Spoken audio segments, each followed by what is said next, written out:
Good evening, everyone. Hi, ma'am. Good evening. Aarti, ma'am. Shreya, good evening.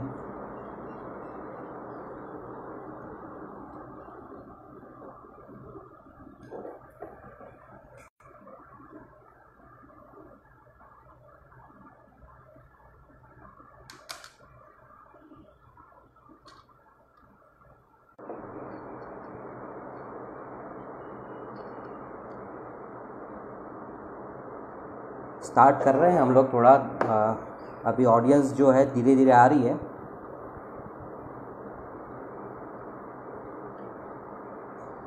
Gargi, good evening.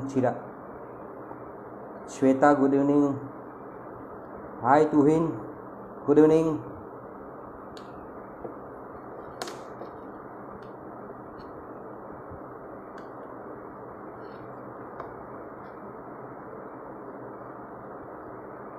Sakshi, इसना,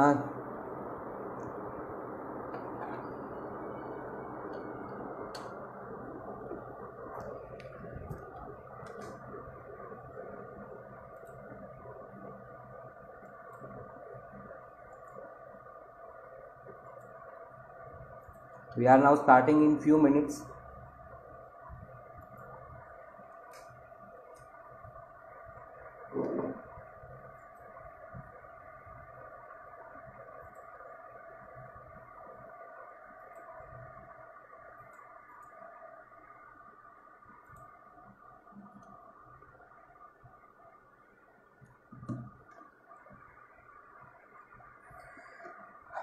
Good evening, everyone. I am Jayesh Wadia from INFD Surat. As everyone know that INFD Surat is one of the most premier institute across the globe. In this lockdown series, we welcome one of the best celebrity Bollywood actor Mr. Hetal Puniwala at INFD Surat webinar on celebrity lifestyle. So I am connect with him.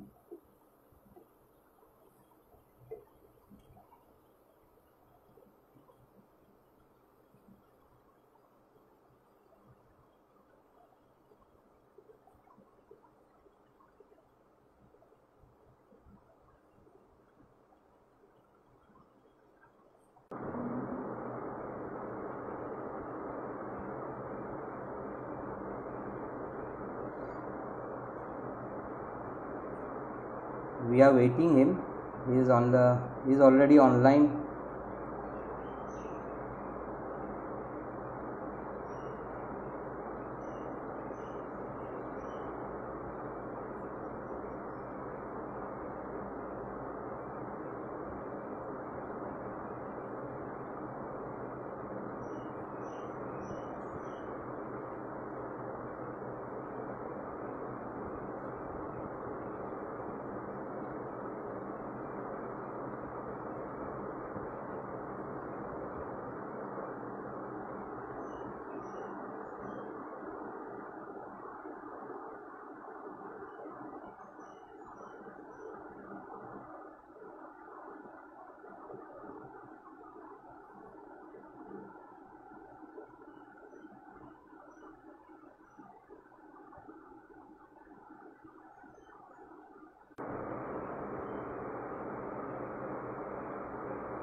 Jayesh, Good how are evening. you?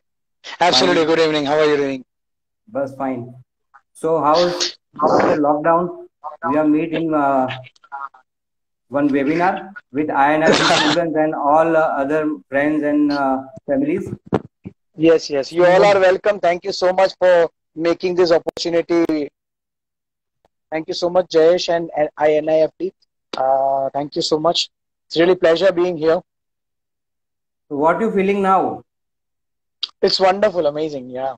We are starting Though some it, questions. though it's though it's lockdown, but it's absolutely feeling so good being with family. Okay. lots of people was asking me about the you के house your journey, आपकी journey जैसे सूरत से आप हो और सूरत से आप मुंबई अभी सेटल डाउन हो गए हो, और आपने जैसे आपने प्रोमो में बताया है कि बहुत सारे आपने एडवर्टाइजमेंट किए, 300 एडवर्टाइजमेंट। वाओ, ये इतने सारे एडवर्टाइजमेंट, यानी एडवर्टाइजिंग किंग आपको जो जानते हैं मुंबई में, मैंने ऐसा सुना है कि एडवर्टाइजिंग किंग के नाम से जानते हैं। आपने वेब सीरीज अभी जो स्पेशल ऑप्स में काम किया आपने, आपने ओ माई गॉड से शुरुआत की, ओ माई गॉड, पीके, बैंग बैंग, और जुड़वा 2 में भी शायद आपने, आपका बहुत अच्छा रोल था। और दूसरा Gujarati movie wrong side Raju, आई थिंक सो, उसमें भी आपने अच्छी तरह से अपना काम किया है। तो ये जो जर्नी है वो आपने कैसे तय की, सूरत से लेके आपने मुंबई तक की जो जर्नी है, वो थोड़ा हमारे स्टूडेंट्स के साथ शेयर कर दीजिए। उसके बाद में बहुत सारी चीजें हैं जो बच्चे पूछना चाहते हैं। और द स्टूडेंट्स प्लीज, जो क्वेश्चन आयर जो है, क्वेश्चन मार्क है, उसमें आप क्लिक करके उसमें कोई भी क्वेश्चन उनको पूछना चाहते हैं वो आप पूछ सकते हो। Hetal is available with us, और थोड़ा हम उनके उनके बारे में जानेंगे, थोड़ा सेलिब्रिटी लाइफस्टाइल के बारे में जानेंगे। तो please Hetal, continue with your words. Thank you so much. First of all तो मैं यहाँ पर आए हुए जो ब्रॉडकास्ट पे जितने लोग हैं, काफी सारे तो मेरे दोस्त भी हैं जिनको मैं देख पा रहा हूँ अभी। सभी लोगों का मैं तहे दिल से स्वागत करना चाहता हूँ। आपके एनआईएफडी के भी जितने स्टूडेंट्स हैं उन सबका भी स्वागत करना चाहता हूँ। देखिए, जर्नी की शुरुआत तो मैंने सूरत से ही की थी। मैंने वहां पर थिएटर्स किए थे काफी सारे, करीबन ऐसा समझ लो 35-37 प्लेस किए थे वहां पर। अच्छे प्लेस किए थे, कॉमेडी प्लेस किए थे, सोशल प्लेस किए थे, विलेनिश कैरेक्टर भी मैंने किए हैं काफी प्लेस में। प्ले ही मेरा एक बैकग्राउंड रहा है, थिएटर मेरा बैकग्राउंड रहा है। थिएटर को लेके मैं बहुत पैशनेट था पहले से ही। क्या था कि वहां पर एस्टेब्लिश था, पापा का सब एस्टेब्लिश्ड सब चीजें थी वहां पर मेरे सामने। लेकिन पता नहीं वो अंदर से कहीं से यही था कि मुझे करना वही है, अंदर से जो आवाज आ रही है। ऐसा हुआ एक बार कि करते करते ना एक बार बीच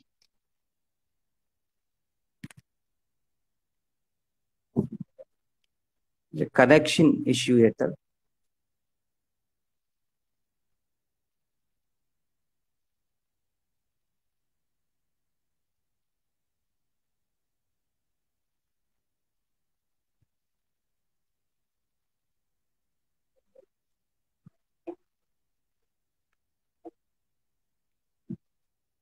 network issue, I think so Hetal. Yeah, network issue. I think so. Now it's okay. Yes, yes. Three idiot करके मूवी आई थी, उसमें मूवी में वो आमिर खान ने एक डायलॉग बोला था कि वो करो जिसमें तुम्हारा टैलेंट है। सोच, अगर सचिन तेंदुलकर के फादर ने उसको ये बोला था कि तू सिंगर बन जा, और लता मंगेशकर के फादर ने उसको ये बोला था कि तू फास्ट फॉलो बन जा, तो आज वो लोग कहाँ होते। वो बात ना मेरे दिल को टच कर गई। मुझे लगा कि यार ये मैं क्या कर रहा हूँ, ये फैक्ट्रीज, ये वर्कर्स मुझे समझ में नहीं आ रहे थे। आई वॉज लाइक मैं थिएटर का बंदा हूँ, मुझे थिएटर करने हैं। मैंने साइड में theatre, side by side theatre शुरू रखे, साइड में पापा का बिजनेस था वो भी करता गया। लेकिन मुझे मजा नहीं आ रहा था। वो जो अंदर से जो थिएटर करने के बाद जो मजा आता था ना, वो मजा मुझे लाइफ में चाहिए था, वो मुझे थिएटर से ही आता था। मैंने फिर उसके पीछे काम करना शुरू कर दिया। फिर 2004 में मेरे पापा एक्सपायर हो गए। उसके बाद सब फैक्ट्री वैक्ट्री सब वाइंड अप करके मैं उसको रेंट पे लगा, तो मुझे समझ में ही नहीं आ रहा था उसमें। मैं थिएटर की दौड़ में लग पड़ा। मैं इधर मुंबई आ गया। मुंबई में पता चला तो यहाँ पर तो दौड़ लगी हुई है, यहाँ पर कोई पहचानने वाला नहीं है आपको। तो कहाँ से शुरू करें? ना ही हमारे हमारे पापा कोई बच्चन थे जिनका हाथ पकड़ के, उंगली पकड़ के मैं निकल लेता। मैंने सोचा यार ये तो बिल्कुल बैकग्राउंड से शुरू करना है, बिल्कुल अंडरग्राउंड से शुरू करना है। यहाँ पर तो दौड़ लगी हुई है, लोग भाग रहे हैं, यहाँ पर काम कर रहे हैं। मुझे अभी भी याद है पहला दिन कि मैं थोड़ा डिटेल में बता सकता हूँ ना, कोई प्रॉब्लम नहीं है ना? If you don't We mind. have 1 hour only, so you can Yes, express yourself. I Yeah. understand the limitations about your timings. Okay, thank you. मैं पहली बार स्टेशन पे आया था, मुंबई स्टेशन पे। तब मैंने किसी को पूछा था कि भाई मेरे को कुछ रास्ता नहीं मिल रहा था, कुछ पता नहीं चल रहा था कहाँ से शुरू करें। मैंने एक दिन को पूछा कि टिकट विंडो पे कि भाई ऐसा ऐसा है और मैं सूरत से आया हूँ, मुझे यहाँ पर काम करना है, तो कहाँ से शुरू करूँ। सो बोला कि भाई कहाँ से आए हो? मैंने बोला सूरत से आया हूँ। बोले फ्लाइंग से आए होंगे, तो शाम का टिकट हम्म। लेके फ्लाइंग से निकल पड़ो, क्योंकि यहाँ पर कुछ नहीं होने वाला है भाई। अब मेरा ये है कि मैं किसी की बात जल्दी मानता नहीं हूँ। मैं पहले, अगर कोई मना करता है तो मैं पहले वो करता हूँ, उसके बाद मैं उस चीज को फॉलो करता हूँ। तो मैंने वो करके देखा, मैंने बोला नहीं करूंगा तो सही एक बार तो। मुझे इतना तो पता था कि मेरे मेरे अंदर इतना टैलेंट है ना, उस टैलेंट के जरिए मैं कुछ ना कुछ तो ढंग का कर ही लूँ। और फिर यहाँ मुंबई में पता चला कि यहाँ पर थिएटर वगैरह होते हैं। तो हमारे कपिल देव शुक्ला थे सूरत के, उन्होंने मुझे बताया था कि यहाँ पर उमेश शुक्ला एक प्ले कर रहे हैं, तो उनके साथ प्ले शुरू किया। प्ले शुरू किया तो पता चला कि साथ में ऑडिशन भी होते हैं। ऑडिशन देना शुरू किया तो ऑडिशन में क्लिक हो गया मैं। सो एड के ऑडिशन की शुरुआत देते देते देते पहले ही ऑडिशन से मैं क्लिक हो गया था, तो पहली ही एड में मैं क्लिक हो गया था। पहली एड थी मेरी वाटर प्योरीफायर प्योरिट। उसके बाद फिर करता गया करता गया करता गया, और बिल्कुल ऐसा समझ लीजिए कि जी तोड़ मेहनत की है, चप्पल घिस दी है मैंने यहाँ पर। 2,500 रेंट देता था मैं अपने बेड के लिए यहाँ पर। ओ। मैं यहाँ आराम की जिंदगी गुजारता था मैं सूरत में। यहाँ पर मुंबई में मैं 2,500 रुपया रेंट देता था, एक रूम में 4 लोग रहते थे। एक बाथरूम होता था जो कॉमन होता था। ऐसी जगह पे मैं यहाँ पर रहा हूँ। और उसके लिए तो हमारे साथ हमारे हमारे कुछ दोस्त भी है जो मेरे साथ रहे हैं यहाँ पर, वजीर, राज वजीर करके हैं। काफी सारे लोग अपने दोस्त हैं जो जानते हैं मेरी जर्नी को, इसीलिए बहुत मानते हैं मुझे। सो ये तो शुरुआत ऐसे हुई थिएटर से लेके, फिर थिएटर से थोड़ा साइड ट्रैक हो गया। एड्स में अच्छा चलने लगा, सुबह 10 बजे निकलता था अपनी बैग लेके, बैग में वही पानी की बोतल और ये सब लेके निकलता था, नाश्ता वास्ता लेके। खाने का कोई ठिकाना नहीं होता था। एक बस का पास निकाल लिया था, तो उस पास को लेके मैं चलता रहता था, पूरे मुंबई शहर में घूमता था। बस सो यही जर्नी है सूरत से मुंबई ओके, की।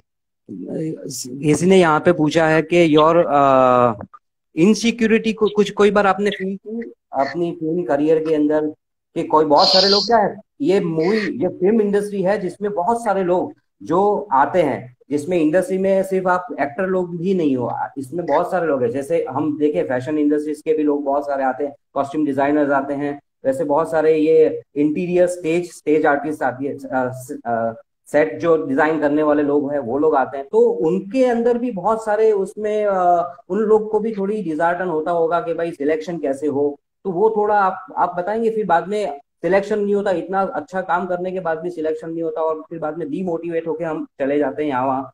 तो ऐसी भी आपके साथ बहुत सारी चीजें हुई होगी या आपने किसी की देखी होगी ऐसे फेस की हुई होगी। जी जी जी जयेश सर, ऐसा है कि ऐसा कोई भी फील्ड नहीं है जिसमें इनसिक्योरिटी ना हो। एक फिल्म इंडस्ट्री का जो है ना, उसका मामला थोड़ा अलग है। फिल्म इंडस्ट्री में इनसिक्योरिटी आप लेके पैदा होते, मतलब ऐसा होता है कि यहाँ पर कहीं किसी ने कुछ मना कर दिया तो मतलब आप मतलब डिप्रेशन में आ जाते हो। उसके लिए मैंने यहाँ पर एक बहुत बड़ा हथियार जो मेरे पास था, जो मैं सूरत से लेके आया था, वो ये था कि मैं आर्ट ऑफ लिविंग को फॉलो करता हूँ। श्री श्री रविशंकर जी का नाम सुना होगा आपने, जो आज ओके। लाखों देशों में करोड़ों करोड़ों लोगों के दिल में राज करते हैं, जो करोड़ों लोग उनको फॉलो करते हैं। उनकी एक सुदर्शन क्रिया करके एक बहुत ब्रीथ टेक्निक थी, वो बहुत सुंदर है, जो मैं आज भी करता हूँ। मुझे आज 17 साल हो गए आर्ट ऑफ लिविंग को फॉलो करते हुए। बट वो सुदर्शन क्रिया, ब्रीथ का रिदमेटिक टेक्निक, मेडिटेशन, योगा, प्राणायाम, ये सब मैं लेके चला था। और उसकी अच्छा। वजह से उसका फायदा मुझे ये हुआ कि मैं अपने आप को स्टेबल्ड कर पाता। जनरली कैसा होता है हम्म। ना, हम लोग कोई कुछ बोल देते हैं और हम उसके स्वयं में चले जाते हैं। यस। मेडिटेशन, प्राणायाम, ये सब करके ना आप उस चीजों से डिटैच होते चले जाते हो। तो क्या होता है कि आपका फोकस जो होता है ना, वो फोकस 100% रहता है उसके ऊपर। जैसे समझ लो मैंने ठान लिया कि मुझे तो फिल्म इंडस्ट्री में काम करना ही करना, मुझे यस। इंडस्ट्री में काम करना, तो अपना ओके। फोकस वहां पर रहेगा। जनरली क्या होता है कि ये छोटी छोटी बातें, इसने कुछ बोल दिया, उसने मेरे साथ ये नहीं किया, उसने मुझे वेलकम नहीं किया, उसने मेरे को ईमेल आईडी नहीं दिया, उसने अच्छे से बात नहीं की, तो ये छोटी छोटी चीजें ना हमें डिप्रेशन की ओर लेके जाती है। और डिप्रेशन एक बार आपके माइंड में आता है ना, तो उसको निकालने का और कोई तरीका है नहीं। उसको निकालने का सिर्फ एक ही तरीका है, meditation, breath. Okay. Breathing technique के साथ आप कर सकते हैं। मैं आपको आज भी मतलब इस बहुत बड़े माध्यम से मैं आप सबको ये निवेदन करता हूँ कि प्लीज, सबकी लाइफ में प्रॉब्लम है मैं जानता हूँ, लेकिन आप प्लीज प्लीज एक बार, मेरे कहने पे एक बार आप सुदर्शन क्रिया जरूर एक बार करके आइएगा, आपको बहुत फायदा होगा। यस जयेश। ओके। आप कैसे कनेक्ट करते हो फैशन और इंटीरियर इंडस्ट्री को अपने फिल्म इंडस्ट्री के साथ। उनके बगैर इंडस्ट्री है ही नहीं। Oh. Yes sir. I am really sorry, मैं आज थोड़ा बहुत मैसी हूँ, बिकॉज यहाँ पर क्या लॉकडाउन चल रहा है और बिल्कुल बाल वाल कुछ भी कटा नहीं पाया मैं ऐसे ही बैठ गया आप सबके सामने, बट इग्नोर दिस थिंग्स। ऐसा है कि यहाँ पर इंडस्ट्री जो है ना, उसमें फैशन और इंटीरियर, इसके बगैर इंडस्ट्री है ही नहीं। ओके। एक्टर अच्छा होगा तो क्या कर लेगा, ज्यादा से ज्यादा अच्छी एक्टिंग कर पाएगा, लेकिन उसका बैकग्राउंड ठीक नहीं है, उसके बैकग्राउंड में कुछ अच्छी चीजें नहीं रखी हुई है, कुछ कलर करेक्शन ठीक नहीं है, उसके कॉस्ट्यूम अच्छे नहीं पहने हैं, तो एक्टर कुछ नहीं कर पाएगा। ये है ना, ये सारी चीजें है ना, ये ऐसा है कि ये एक उसका ऑरा है, एक एक्टर है, एक्टर को ये सारी चीजें है ना सपोर्ट करती है।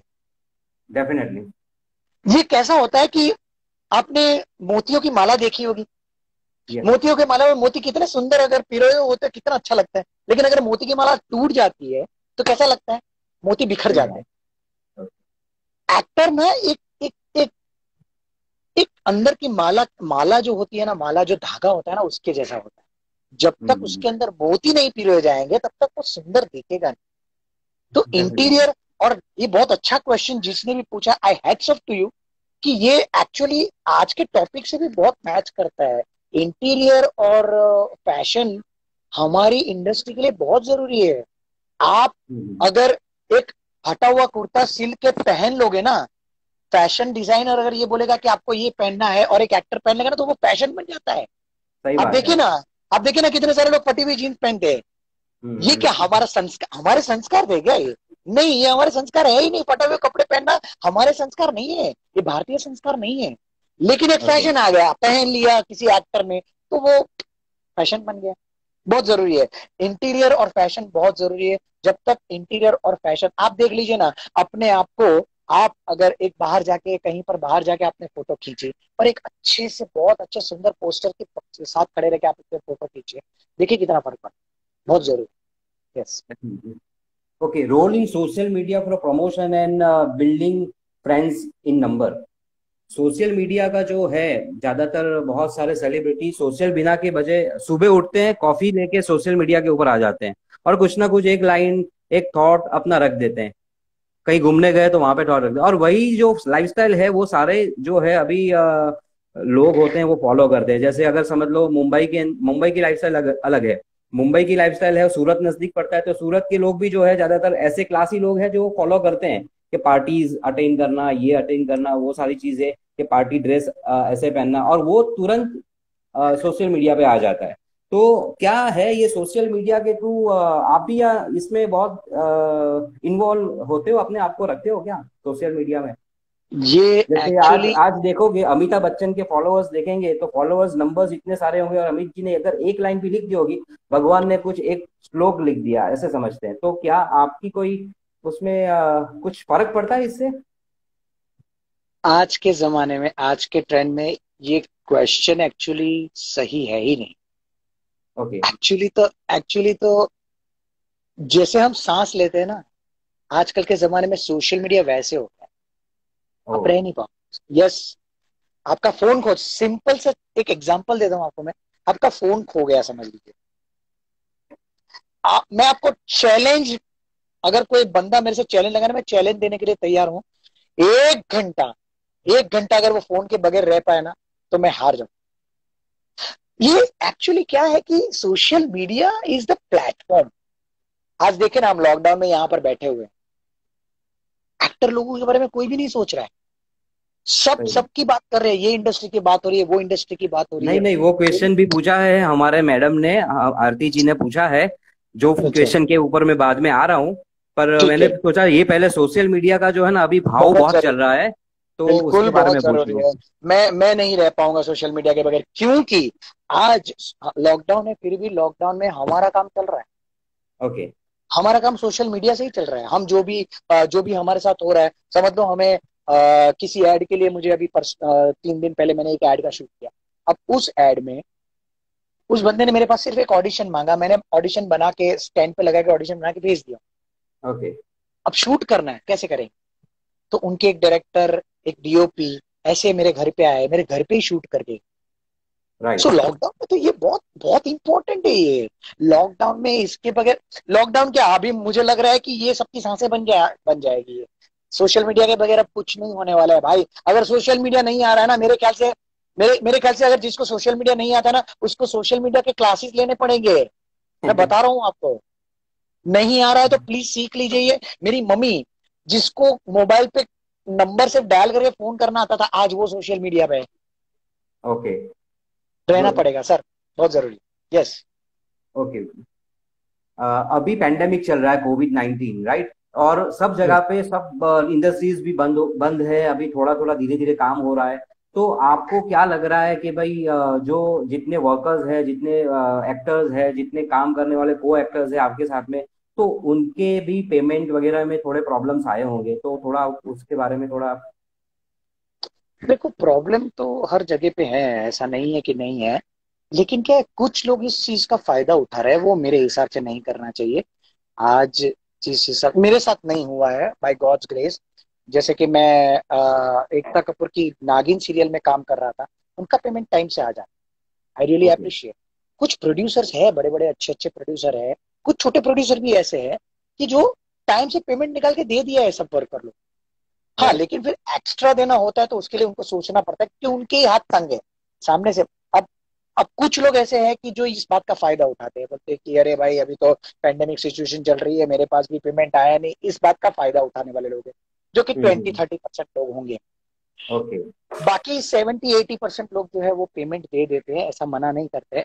कुछ लोगों ने ऐसा भी किया है कि भाई अभी चैनल से ही हमारा पैसा नहीं आया, आप थोड़ा दिन रुक जाइए प्लीज, कैसे भी करके मैनेज कर लीजिए, जैसे ही मेरे पास आ जाएगा मैं उनके साथ लड़ रहा हूँ, झगड़ रहा हूँ, जैसे ही मेरे पास आ जाएगा मैं आपको तुरंत दे दूंगा, ऐसे भी। सो ऐसा नहीं है कि पेमेंट नहीं दे रहे, ऐसा नहीं है। पेंडेमिक सिचुएशन मैं भी दे रहा हूँ, मेरे अंडर में जितने लोगों को मुझे देना है, मुझे मैंने भी दिया है। So okay. This is the chain. एक चेन बंद हो जाएगी तो सारी चेन अटक जाएगी। सो राइट, प्लीज राइट। मेरी यहाँ से, इस प्लेटफॉर्म से सबसे रिक्वेस्ट है, अगर आप जहां पर भी सुन रहे हैं, अगर किसी ने किसी का पेमेंट रुका हुआ है, किसी वजह से रुक गया, अगर आप मैनेज कर सकते हो तो प्लीज दे। ओके। ये पेंडेमिक में एक और चीज है, फ्यूचर असाइनमेंट। जैसे समझ लो हम लोगों ने भी बहुत सारे असाइनमेंट ऐसे दिए हो, बच्चों को दिए हैं, जो उनसे हो नहीं पा रहे हैं। जैसे आप लोगों ने कोई जैसे मूवी या सीरियल्स या किसी के अंदर काम आपका भी चालू हुआ हो पर अभी रुका पड़ा है, तो व्हाट नेक्स्ट? अभी कैसे होगा? अभी क्या आएंगे फ्यूचर में? कैसे ये काम कैसे होने वाला है? क्योंकि अभी बहुत सारे नहीं प्रिकॉशंस रखने हैं, ये सब चीजें हैं। तो आप क्या कैसे, यानी ये सब डायरेक्शन कैसे होगा? सब नहीं, थोड़ा जैसे चेंज होगा? जैसे ऐसा है कि जयेश सर, ऐसा है कि अ, समझ लो मैंने एक फिल्म साइन की थी लॉकडाउन से पहले, ठीक है। राइट।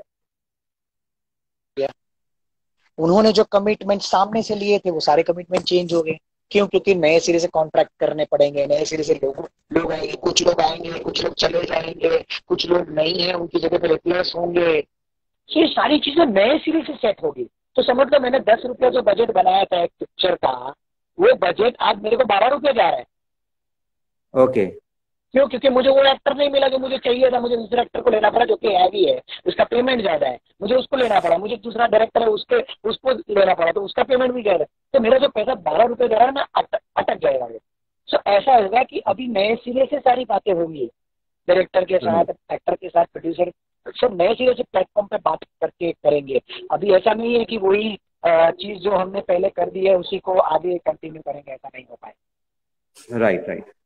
अच्छा, अभी एक और जो बहुत लोगों ने पूछा है कि भाई, जैसे आपने बोला है कि तीन तीन बार आपने अमिताभ बच्चन सर के साथ काम किया है, तो थोड़ी अमिताभ बच्चन सर की लाइफस्टाइल के बारे में बताइए कि क्या है वो। आपने नजदीक से देखा है 3 बार, आपको तो शायद पहचानते भी होंगे, तो आप थोड़ी उनकी लाइफस्टाइल के बारे में बताइए। वाह, ये मेरा सबसे फेवरेट क्वेश्चन है। एक्चुअली बहुत बार पूछा गया है मुझे, but still I will say, Bachchan साहब अपने आप में एक अमेजिंग पर्सनालिटी है। अगर एक्टर, अगर किसी एक्टर को अगर ऑब्जर्वेशन करनी है, जनरली एक्टर लोग बहुत ऑब्जर्वेशन करते हैं, अगर एक्टर लोगों को ऑब्जर्वेशन करनी है ना, तो उनको बच्चन साहब को देख लेना चाहिए। ओके। इतना सादा सिंपल जीवन है उनका। वो सेट पे आते हैं, बस अपनी वो 4-5 वाली कुर्सी जो होती है वो लग जाती है उनकी, वहां पर बैठ जाते हैं, और वहां पर बैठ के वो अपने, फ्रेंकली स्पीकिंग उनके जैसा बंदा मैंने देखा नहीं। एक बार सेट पे आते हैं और सेट पे टाइम से आते हैं, मतलब उनको वही टाइम दिया जाता है जिस टाइम पे उनकी जरूरत है। सेट पे टाइम से आते रेडी हो गए, उनको 10 बजे बोला तो 10 में 2 मिनट कम वो सेट पे होंगे, ये गारंटी है। इतना जबरदस्त है उनका, मतलब कमिटमेंट जो बोलते हैं ना, कमिटमेंट, इसको बोलते हैं यस कमिटमेंट। जो बंदा कमिटमेंट का बंदा ना, वही इस फील्ड में चल पाता है। मेरा ये मानना है, जैसे मेरा ये निचोड़ है कि मैंने उनको ऑब्जर्व किया था, तो मुझे इतनी बात पता चली है कि इस फील्ड में, इस बड़ी सी फील्ड में, फिल्म इंडस्ट्री में अगर कोई चल सकता है ना, तो वो वही चल सकता है जो कमिटेड बंदा है। एक्टिंग थोड़ा 19-20 होगा ना, तो वो करा लेगा डायरेक्टर प्रोड्यूसर, लेकिन वो बंदे में सिस्टमेटिक होना चाहिए वो बंदा, उसके अंदर हम्बलनेस होनी चाहिए, सिस्टम होना चाहिए उसका, एक कमिटमेंट होना चाहिए, टाइम से आना, टाइम से जाना, टाइम पे काम खत्म करना, ज्यादा एटीट्यूड नहीं दिखाना, ये सारी चीजें सिस्टमेटिक पर्सन के बारे में बोली जाती है। बच्चन साहब ना एक उदाहरण है लोगों के लिए। मैं एक छोटा सा एग्जांपल देना चाहता हूँ, इनके साथ का जो एक्सपीरियंस मेरे साथ हुआ था। मैं एक दिन ना ऐसे ही मैं तीसरी ऐड कर रहा था उनके साथ, तो मैं उनके पास गया, तो पहली बार ऐड कर रहा था, तो मुझे थोड़ा डर लग रहा था कि कैसे जाऊं उनके पास, ऐसा इतने बड़े इंसान है, उनको थोड़ा डिस्टर्ब करना अच्छा नहीं लगता है। फिर तीसरी बार जब मैंने काम किया, तीसरी बार मैं उनके पास सीधा उनके पास पहुंच जाता था, ऐसा जैसे मेरे दोस्त है, और वो भी वैसे ही वेलकम करते, अरे आइए आइए। मैंने उनको बोला कि सर आपको पता है मैंने आपके साथ ये तीसरा ऐड कर रहा हूँ मैं आपके साथ। अरे हाँ हाँ मुझे पता है, इसके पहले आपने लक्सर नैनो क्लीनर का ऐड किया था, है ना। मैं बोला सर आपको याद है, आपको याद है। उन्होंने ये भी बोला कि पुनी वाला, मतलब मेरी सांसें 2 सेकंड के लिए रुक गई थी। मतलब ये ऐसा होता है कि ये क्या उसका दिमाग होगा, वो कितनी चीजों को याद रखते हैं। बट आई एम श्योर वो भी मेडिटेशन करते होंगे, इतने लंबे लंबे डायलॉग याद रखना, इतनी लंबी लंबी चीजें याद रखना, ये एक माइंड जब खाली होता है ना, तभी वो उस चीज को अंदर भर पाते हैं। नहीं हमारे लिए तो ये बहुत जरूरी है। हम माइंड भरा हुआ रखेंगे ना, तो हम दूसरी चीजों को अंदर डाल ही नहीं पाएंगे, इसलिए हमें माइंड खाली रखना पड़ेगा। और ये मैंने उनके पास से सीखा है कि हमेशा वो माइंड खाली रखते हैं, ताकि अच्छी चीजों को अंदर डाल सके, और वो थ्रो के साथ, वो परफेक्शन के साथ वो चीजों को लोगों तक पहुंचा सके। How do you approach to others? अगर कोई काम के लिए आपको अप्रोच करना हो तो आप कैसे करोगे? ये सभी फील्ड के लिए है, ऐसा नहीं कि इंटीरियर, फैशन, कोई भी फील्ड के अंदर अगर समझ लो आपको कोई भी जगह पे अपना खुद का अप्रोच करना है, तो आप थोड़ी टिप्स हमारे बच्चों को दीजिए। आप मतलब स्पेसिफिकली आप मेरी इंडस्ट्री की बात कर रहे हैं या सभी इंडस्ट्री? सभी, ये मैं जनरल बात कर रहा हूँ। देखो स्पेशली हमारी फील्ड की बात करें तो हमारा फील्ड बहुत बड़ा है। मैं हर किसी को हेल्प करता हूँ, मैं हर किसी को बोलता हूँ, समझाता हूँ उनको। अगर उनमें टैलेंट की थोड़ी बहुत कमी है तो मैं उनको बोलता हूँ थोड़ा थिएटर करो, उनके हिसाब से उनको समझाना पड़ेगा। जनरली क्या होता है, मैं ये इसलिए करता हूँ, अगर मैं चाहूँ तो मैं उनको ये भी बोल सकता हूँ कि भाई थोड़ा मेरे पास भी अभी टाइम नहीं है, मेरा अपना खुद का पर्सनल टाइम होता है, तो मुझे प्लीज डिस्टर्ब मत कीजिए, मैं ये भी बोल सकता हूँ। लेकिन मैं ये इसलिए करता हूँ क्योंकि जब मैं मुंबई में आया था, तब मुझे ये हेल्प करने वाला कोई बात नहीं। यस, कोई अगर मुझे पूछता था, मैं अगर किसी को पूछता था तो वो इग्नोर कर देते। सो मैं चाहता हूँ कि मैं एक एग्जाम्पल बनूं। अगर किसी को कोई प्रॉब्लम है, अगर किसी को इस फील्ड में आगे बढ़ना है, देखो ये तो समंदर है, कोई अरे इधर से कोई ले जाएगा, इधर से कोई नहीं ले जाएगा भाई। अपने मेरे लिए जो लिखा हुआ है ना, वो मेरे पास ही आएगा।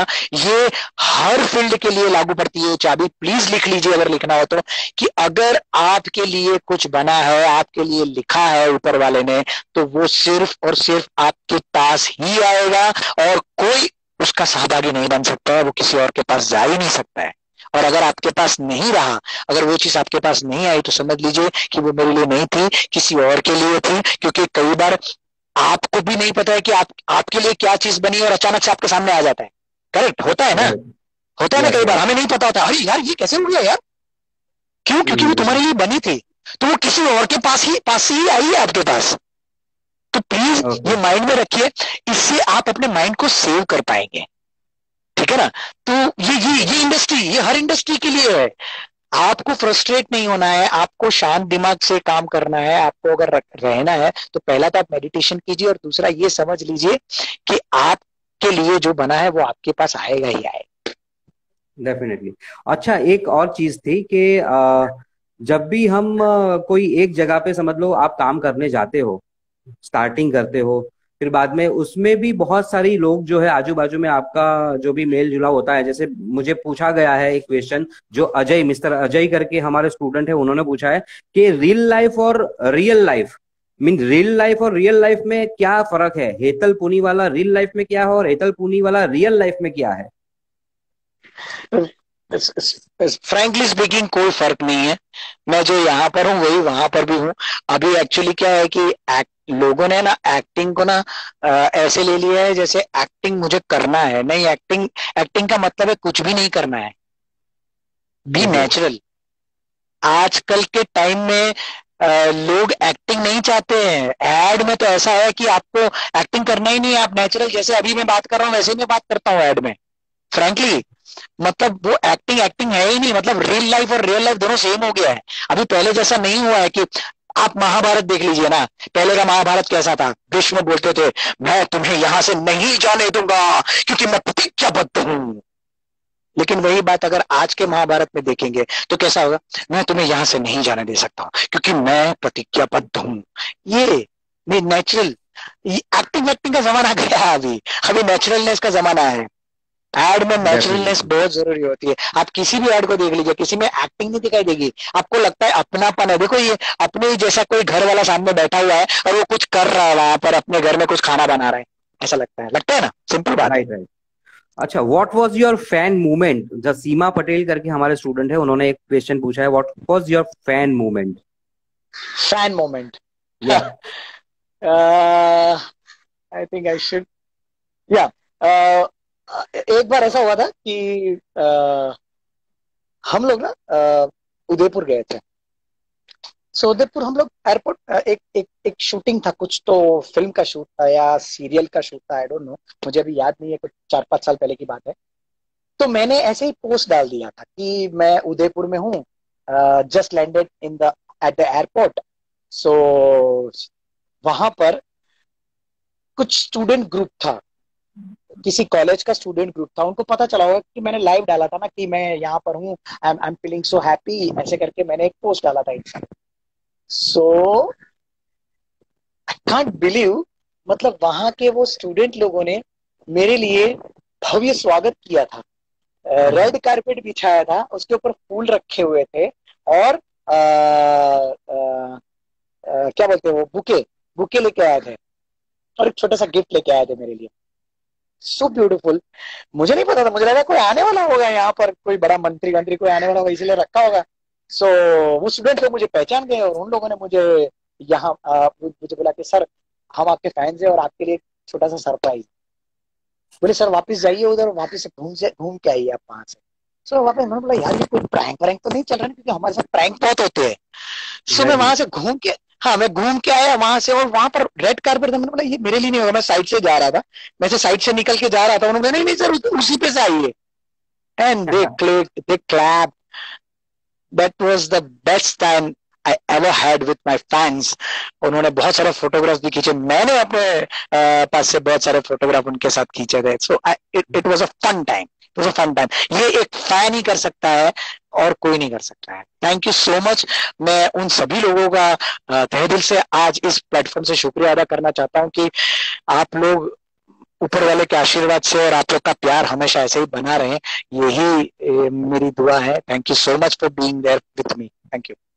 अच्छा, एक क्वेश्चन हमारे सर है इंटीरियर के, Chintan Shah, HOD of hello. Interior, उन्होंने एक पूछा है कि future of Gujarati movie industries, जैसे आप भी गुजराती हो और हमने आपकी रॉन्ग साइड राजू एक मूवी है आपकी आई थी, तो यस वो भी एक बहुत यस। अच्छी सक्सेसफुल मूवी थी इन गुजराती। तो अभी गुजराती थिएटर का सिनेमा का क्या फ्यूचर है? और अच्छी बनेगी और अच्छी तरह से? गुजराती सिनेमा पहले से बहुत बेहतर हो, और ज्यादा बेहतर हो जाएगी। क्यों? क्योंकि एक तो गवर्नमेंट आपको सपोर्ट कर रही है उसको आगे ले जाने के। तो ओके। सोचिए ना, आप पहले जो गुजराती मूवी देखते थे वो और आज की गुजराती मूवी में क्या फर्क है। लोग एटलीस्ट पैसा खर्च करके गुजराती मूवी देखने जाते हैं। 100 रुपीज, 150 या 200 रुपीज की टिकट लेके लोग थिएटर में देखने जाते हैं। भाई ये पहले नहीं था। पहले गुजराती मूवी को कंसेशन दिया जाता था टिकट्स में। 100 रुपए की टिकट सिर्फ 20 रुपए में, 50 रुपए में देते थे। अब ऐसा नहीं है। Right. Gujarati industry is rocking now. Okay, what will happen to media people who stand outside in big groups for the picture? बहुत सारे ऐसे भी होते हैं सेलिब्रिटीज जो एक बहुत बड़ा ग्रुप जो है वो रखते हैं, फिर बाद में उनके साथ फोटोग्राफी करते हैं, और जैसे some of the are paid publicity stunt जो भी करते हैं, जैसे वैसे होते नहीं है। मेरे हिसाब से ऐसे भी बहुत सारे लोग होंगे फिल्म इंडस्ट्री में जो सस्ती पब्लिसिटी अपनी करते होंगे। तो वैसे भी आप लोग के साथ भी ऐसा कुछ आपके फ्रेंड सर्कल में, आपके को एक्टर ग्रुप में आपने कहीं देखा हो, तो वो ये बात हम लोग को पता चलती है मीडिया से, तो ये सच है क्या? नहीं नहीं नहीं नहीं, नहीं, ये सच नहीं है एक्चुअली। 1% कोई होगा ऐसा जो कर रहा होगा अपनी सस्ती पब्लिसिटी कराने के लिए, ये वैसे वरना हमारे एक ये फैशन डिजाइनिंग के मैडम है, उन्होंने पूछा है क्वेश्चन, देवांशी हाय देवांशी चौकसी। हाय हाय तो देवांशी। सो सी इज। देवांशी ऐसा सो हाँ। देवांशी ऐसा नहीं है, ऐसा बिल्कुल नहीं है। कुछ कुछ लोग ऐसे हैं, 1% जैसे लोग होंगे शायद, मुझे भी पता नहीं है। एक्चुअली तो क्या है कि ये मीडिया वालों के पास इतना टाइम है नहीं, फ्रैंकली स्पीकिंग, कि वो किसी की फ्री पब्लिसिटी या फिर किसी के पास से पैसे लेके वो पब्लिसिटी करने जाए, ऐसा है नहीं। मेरे हिसाब से तो नहीं होता है ऐसा। बट फिर पता नहीं, ये एक्चुअली ड्रीम वर्ल्ड है, माया की दुनिया है। यहाँ पर कुछ भी पॉसिबल हो सकता है। अगर आपके कान में उड़ते हुए बात आई है, शायद मैं वहां पर नहीं पहुंच पाया हूँ, तो कुछ होगा तो ही आया होगा। सो लेट्स सी, उसको भी ऐसे ही रखते हैं कि मेरे हिसाब से तो मुझे तो पता नहीं है एक्चुअली इस इंडस्ट्री में ऐसा होता है। भारती प्रीति एक है कोई आपके फ्रेंड ही अपने। Do you intend to work in thriller और horror movies if given chance? Of course मैं एक एक्टर हूँ। मुझे एक एक ही प्रकार के कैरेक्टर का थप्पा नहीं लगवाना है।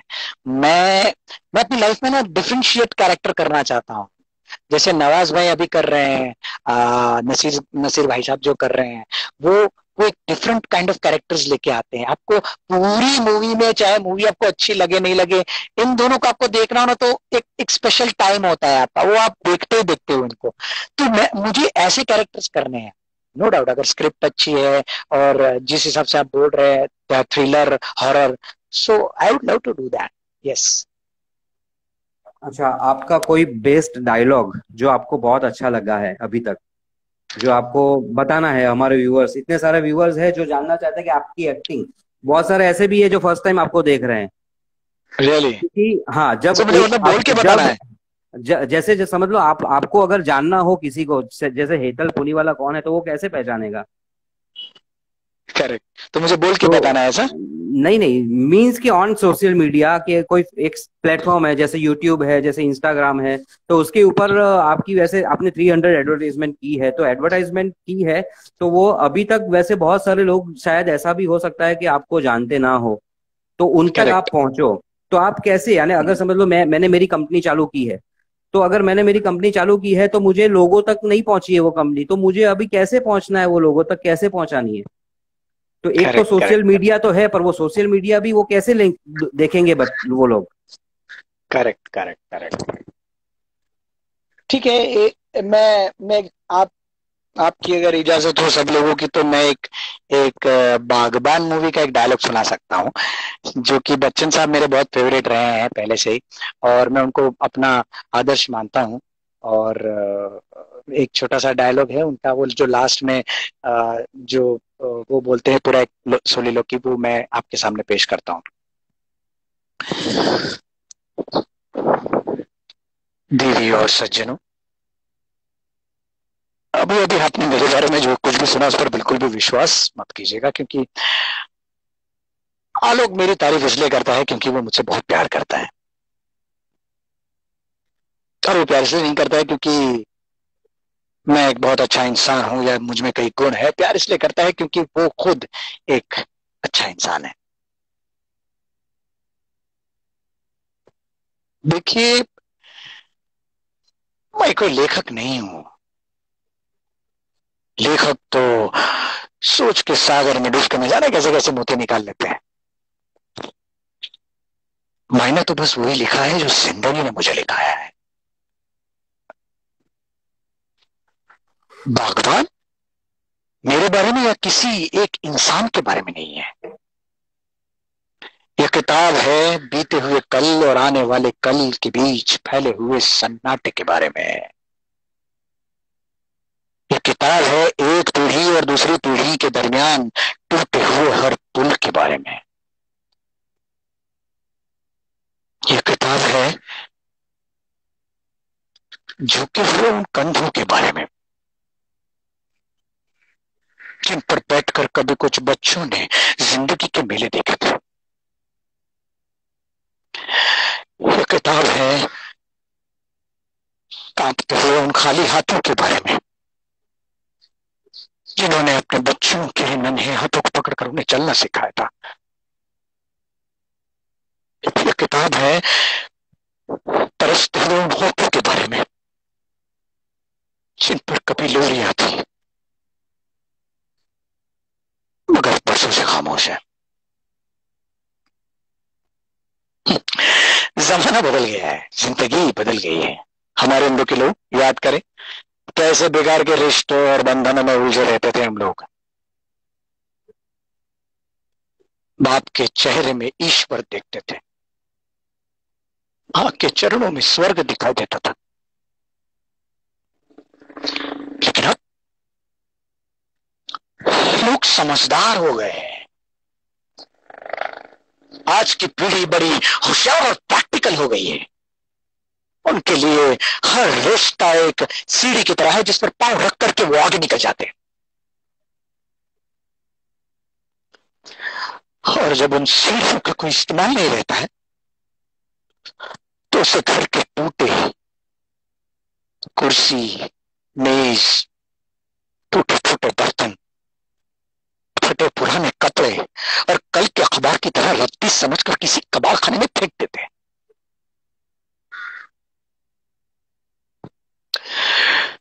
लेकिन जिंदगी सीढ़ी की तरह ऊपर नहीं जाती है। जिंदगी पेड़ की तरह होती है और माँ बाप किसी सीढ़ी के पहले पायदान नहीं होते। माँ बाप जिंदगी के पेड़ की जड़ है। पेड़ कितना ही बड़ा क्यों ना हो जाए, कितना ही हरा भरा क्यों ना हो जाए, जड़ काटने से वो कभी हरा भरा नहीं रह सकता है। इसलिए आज बड़ी विनम्रता और आदर से मैं पूछता हूं कि जिन बच्चों की खुशियों के लिए एक बाप अपनी मेहनत की पाए पाए हंसते हंसते उन पर खर्च कर देता है, वही बेटा जब बाप की आंखें धुंधली हो जाती है तो उसे कतरा भर रोशनी देने से क्यों कतराता है। एक बाप अगर अपने बेटे की जिंदगी का पहला कदम उठाने में उसकी मदद कर सकता है तो वही बेटा बाप के आखिरी कदम उठाने में उसे सहारा क्यों नहीं दे सकता है। जिंदगी भर अपने बच्चों पर खुशियां लुटाने वाले माँ बाप को किस जुर्म में हंसू और तन्हाई की सजा सुना दी जाती। अगर वो हमें प्यार दे नहीं सकते तो उन्हें हमसे हमारा प्यार छीनने का अधिकार किसने दिया। क्या समझते हैं ये बच्चे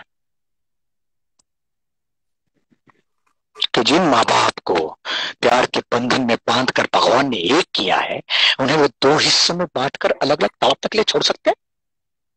तो इसी दिन के लिए इंसान औलाद पालता है, इसी दिन के लिए। औलाद शायद ये भूल रही है कि जो आज हमारा है कल उनका होगा। जो सवाल आज हम कर रहे हैं वही सवाल कल वो पूछेंगे। अगर आज हम बूढ़े हैं तो कल वो भी बूढ़े होंगे। और रही मेरी बात तो मेरी चिंता तो अपनी जगह पर बंद है, क्योंकि हम अगर उन बच्चों को पाल पोस कर बड़ा कर सकते हैं जो ना चल सकते हैं, ना बोल सकते हैं, ना कुछ समझ सकते हैं,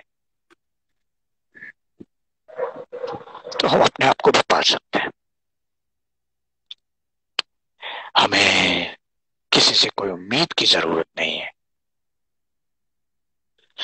क्योंकि हम बहुत खुशकिस्मत हैं।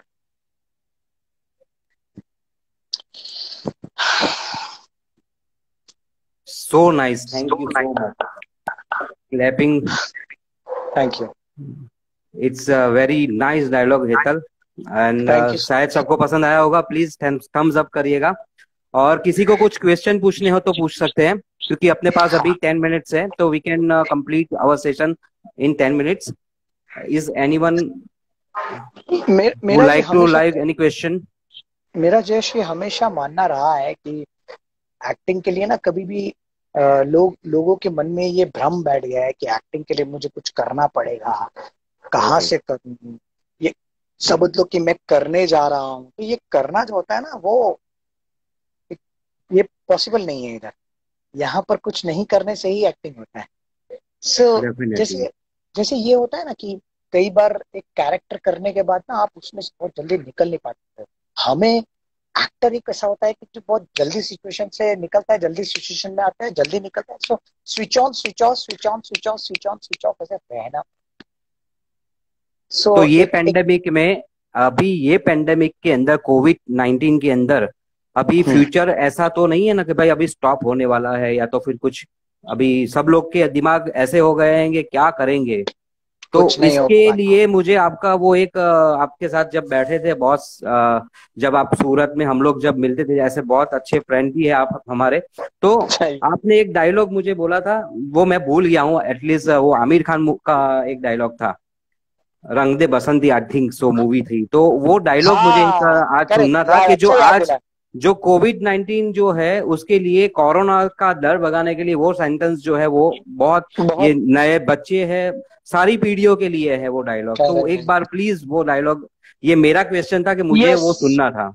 Yes Jayesh sir, thank you so much, आपने मुझे ये याद दिलाया। मैं एक्चुअली अपने दोस्त लोग के साथ शेयर भी करना चाहता हूँ कि जिंदगी जी अब अभी ये सिचुएशन तो है, अभी क्या कर सकते हैं, कुछ नहीं कर सकते हैं, लेकिन इसमें से निकल के आगे बढ़ना पड़ेगा ना। जिंदगी में कई बार आपके सामने प्रॉब्लम्स आई है, प्रॉब्लम गई भी है। सो वो आती है और चली जाती है, तो इट्स ओके, आपको मूव ऑन करना पड़ेगा उसमें से। मेरे पापा एक्सपायर हो गए, बहुत बड़ी बात है यार। मेरी लाइफ का सबसे बड़ा जो आधार स्तंभ था वो एक्सपायर हो गया। मेरे मेरी हाथ मेरे मेरे मेरे मेरे पैर के नीचे से जमीन खिसक गई थी, लेकिन मैं उसमें से निकला। आगे बढ़ना पड़ता है ना लाइफ में। तो जिंदगी जीने के मुझे सिर्फ दो ही तरीके दिखते हैं, जो आमिर खान ने बताया था रंग दे बसंती, कि जिंदगी जीने के सिर्फ दो ही तरीके हैं। या तो जो हो रहा है उसे होने दो और बर्दाश्त कर लेना, या तो फिर उसे बदलने की जिम्मेदारी उठा। ये दो ही चीज हो सकती। तो आप क्या करना चाहते हो? या तो आप उसमें बैठे रहो, पेंडेमिक है, लॉकडाउन है, लॉकडाउन है, या फिर मेरी तरह कर लो, चलो ठीक है लॉकडाउन है तो कुछ अच्छा काम करते हैं। कुछ डायलॉग जो मुझे याद, जो मैं कई सालों से मैं भूल गया था, कुछ डायलॉग्स जो ऐसे थे जो मुझे अच्छे लगते थे, वो मैंने वापस लर्न बाय हार्ट कर लिए।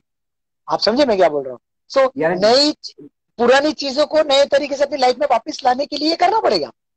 सो मैं अभी ये कर रहा हूँ, अभी मैं कुछ वीडियोस बना रहा हूँ जिससे लोगों में एक अच्छी भावना पैदा हो। अभी हमने एक बहुत अच्छा वीडियो बना के फैंस लोगों को दिया कि हमारे जितने भी फैंस हैं, अगर ये वीडियो देख के नरेंद्र मोदी फंड में अगर कुछ फंड्स अगर आप डालते हैं, चाहे वो 1 रुपया हो, चाहे 10 रुपया हो, चाहे 50 रुपया, तो आपका चहीता फेवरेट स्टार यानी कि मैं आपको एक वीडियो बना के भेजूंगा जिसमें मैं आपको थैंक यू बोलूंगा कि थैंक यू सो मच, आपने पीएम नरेंद्र मोदी जी को हेल्प की, और ताकि वो अपने दूसरे भाइयों को हेल्प कर सके। ऐसा एक थैंक यू का वीडियो जिसमें आपकी फोटो भी होगी ऊपर और नीचे आपका नाम भी। Isn't it such a wonderful idea? Definitely. So mind ना क्रिएटिव हो जाता है, लेकिन आपको उस क्रिएटिविटी में डालना पड़ेगा ना। जब तक आप बराबर। जाओगे नहीं, लेकिन आप यही सोचते रहोगे अरे पेंडेमिक है, लॉकडाउन है, क्या करे क्या करे क्या करे, तो क्या करे में सही बाहर नहीं निकल पाओगे, तो उस सिचुएशन में कैसे जा पाओगे? तो इसलिए मैंने अपने आप को उल्टा देखा, तो देखो ऑटोमेटिक काम शुरू हो गया। मुझे नहीं पता था कि ये ऑनलाइन सब शुरू हो सकता है, लेकिन ये हो गया ऑनलाइन शुरू काम। आज की तारीख में ऑनलाइन काम मेरा शुरू हो रहा है। मतलब लोग हम्म। मेरा मेरा मेरा शूट करने के लिए मेरे घर पे आ रहे हैं। ये कभी नहीं सोचा था मैंने कि लोग शूटिंग करने के लिए मेरे घर पे आएंगे। This is definitely. Such a beautiful thing, it's God's grace मुझे। बट ये लेकिन क्या है कि आप यूनिवर्स में जो डालोगे ना, 1000 गुना होके आपके पास आएगा। सिंपल सा चीज है। आप एक काम करो, किसी जमीन में जाके ना एक गेहूं का दाना डाल दो, वो 1000 गुना होके आपको मिलेगा। जब कुदरत भी ऐसा करती है, तो अगर आप थोड़ा सा एक अच्छे थॉट अगर यूनिवर्स में डालते हो ना, तो वो 1000 गुना होके आपके पास आए। अब आपको कौन से थॉट डालने हैं यूनिवर्स में वो आपके ऊपर डिपेंड है। सो इसीलिए मैं again I am saying, meditation, pranayama, yoga, Sudarshan Kriya, please do it. It's so important, so beautiful also. आप मुझे याद करेंगे अगर करेंगे तो, it's my guarantee. Yes Jai sir. अच्छा अभी लास्ट में तो वैसे क्वेश्चन मेरे हिसाब से अभी यहाँ तक सीमित हो गए हैं, तो मैं ओके। वापस आपको कॉन्ग्रेचुलेट करता हूँ और फ्रॉम INFD सूरत की तौर पे। और आपको कुछ अपने हिसाब से अगर कुछ बोलना हो जी जी NIFD के जी बारे जय सर जी, में। मुझे बहुत, मैं एक्चुअली स्पीच रेडी करने वाला था, लेकिन मैंने बोला थोड़ा टाइम का पाबंदी हो जाएगा, तो इसी वजह से मैंने वो तैयार नहीं किया। बट सबसे पहले तो मैं अपने जितने भी दोस्त यहाँ पर मुझे लाइव देख रहे हो सबका मैं शुक्रिया अदा करता हूँ फिर से, क्योंकि वो है तो मैं हूँ, वो मेरे फैंस है, मेरे फ्रेंड्स है, जो भी है वो है तो मैं हूँ। So I am so much grateful to them, मुझे इस प्लेटफॉर्म के लिए तैयार करने के लिए। जयेश सर, आपके जो दोस्त थे जिनके साथ बात हुई थी, क्या नाम उनका, चिंतन सर, मैं, आरती मैम, पूरी NIFD टीम का मैं शुक्रिया अदा करना चाहता हूँ। मैं बहुत शुक्रगुजार हूँ आप सबका। मैं दिल से शुक्रगुजार हूँ कि आप सबने मुझे प्लेटफॉर्म पे आने के लिए मौका दिया। मैं यहाँ पर आया, मेरी स्टोरी हो सकता है आपको इंस्पिरेशन लगी हो। इस स्टोरी में से मुझे नहीं लगता है कि सारी बातें आपको घर पे लेके जानी चाहिए। मुझे लग रहा है कि एक या दो बातें भी अगर आपने लाइफ में उतार ली ना, तो भाई लाइफ का फंडा चेंज हो जाएगा, ये मैं गारंटी के साथ बता रहा हूँ। तो again thank you so much Jayesh sir, चिंतन सर, आरती मैम, पूरी NIFD की टीम, NIFD के स्टूडेंट्स। मैं आप लोगों को स्पेशली यहाँ से थैंकफुल करना चाहता हूँ। मैं आपको स्पेशली बेस्ट विशेस देना चाहता हूँ, ताकि आप लोग आगे जाके और अच्छा करें। जहां जहां पर भी आपको लगता है कि हेतल पुनीवाला की जरूरत है, जहां पर भी आपको लगता है कि उनके लायक कुछ है, प्लीज बता सकते हो आप मुझे। मैं वैसे भी बहुत सारी जगह पे इनॉग्रेशन में वगैरह में मुझे बुलाते ही रहते हैं, तो ऐसी जगह पे जाने से अच्छा है कि मुझे एक किसी को अपलिफ्ट करने के लिए मौका मिल रहा है, तो मैं वो पहले प्रीफर करता हूँ। सो प्लीज, मैं आज वापस यहाँ से इस प्लेटफॉर्म से आप सबका शुक्रिया अदा करता हूँ। Thank you so much. Thank you so much. और मैं एक लास्ट लाइन से, जैसे आपने अमिताभ बच्चन का बागबान का डायलॉग सुनाया था, वैसे ही एक इंस्पिरेशनल जो हरिवंश राय बच्चन की जो 2-3 लाइंस है वो मैं बोलना चाहूंगा आपके लिए और हमारे स्टूडेंट्स के लिए और व्यूवर्स के लिए। प्लीज कि लहरों से प्लीज प्लीज। नौका पार, कि लहरों से डरकर नौका पार नहीं होती, लहरों से डरकर नौका पार नहीं होती, कोशिश करने वालों की कहीं हार नहीं होती। नन्ही चींटी, नन्ही चींटी जब दाना लेकर चलती है, चढ़ती दीवारों पर 100 बार फिसलती है, मन का विश्वास रगों में साहस भरता है, चढ़ चढ़कर गिरना, गिरकर चढ़ना अखरता है, आखिर उसकी मेहनत कभी बेकार नहीं होती, कोशिश करने वालों की कभी हार नहीं होती।